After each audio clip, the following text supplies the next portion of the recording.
Hello again. If you've watched any of my videos, you'll know that mostly they just do what they says on the title.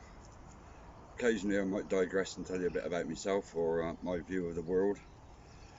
This one's going to be different because it's only going to take me about 10 seconds to tell you about that. But it's how it's all joined together. I'll stick with it because hopefully it's going to be interesting and maybe entertaining.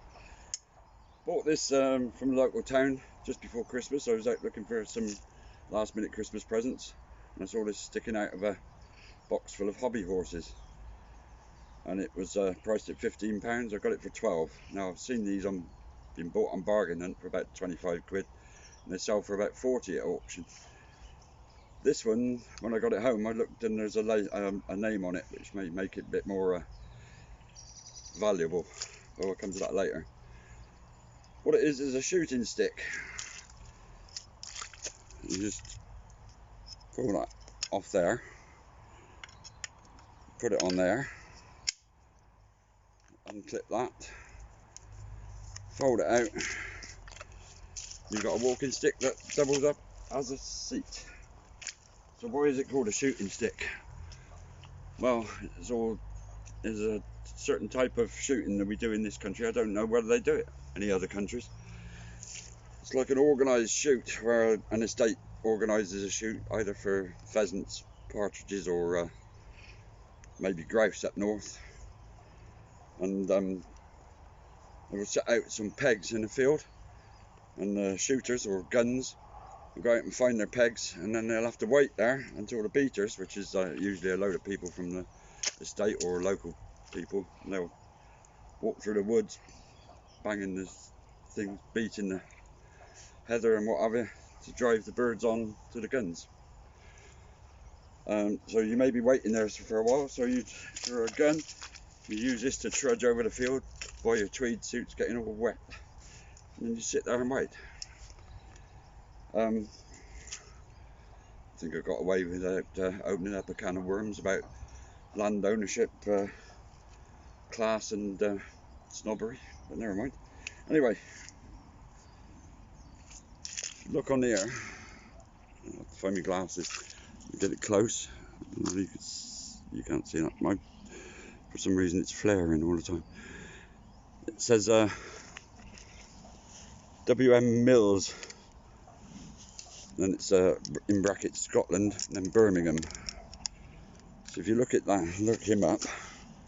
Let's see if we can get it close up. Mr. Mills was an interesting bloke. He had a factory in Birmingham. He invented the Mills bomb.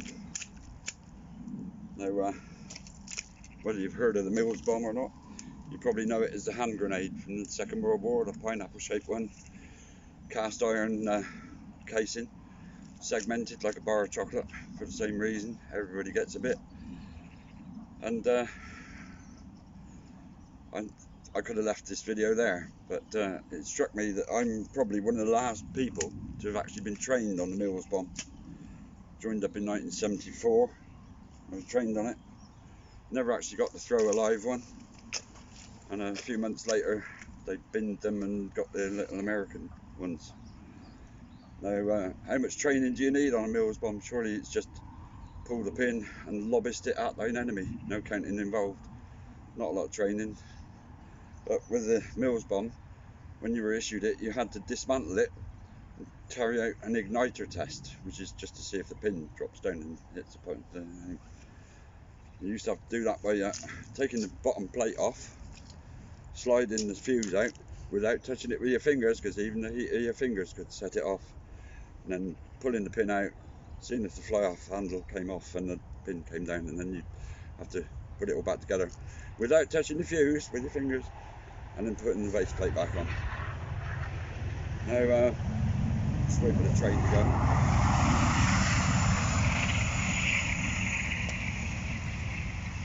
Mills bomb was very effective, but it had a killing range of 200 yards, and if you were lucky you could throw it about 35 yards, so you can see the difficulty there. And then the other thing is the base plate, which is about that round and about 1/4 inch thick.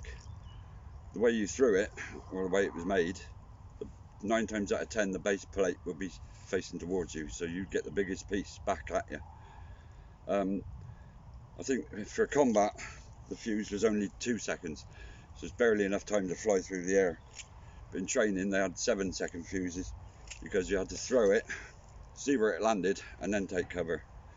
The reason you had to see where it landed was if it didn't go off, you were the one that had to go out and put the plastic explosive on it to blow it up. So although it's just a simple shooting stick, it's got a bit of a story behind it, which I find fascinating. Hey, hope you enjoyed it. Don't forget to like and subscribe for more random videos. Cheers.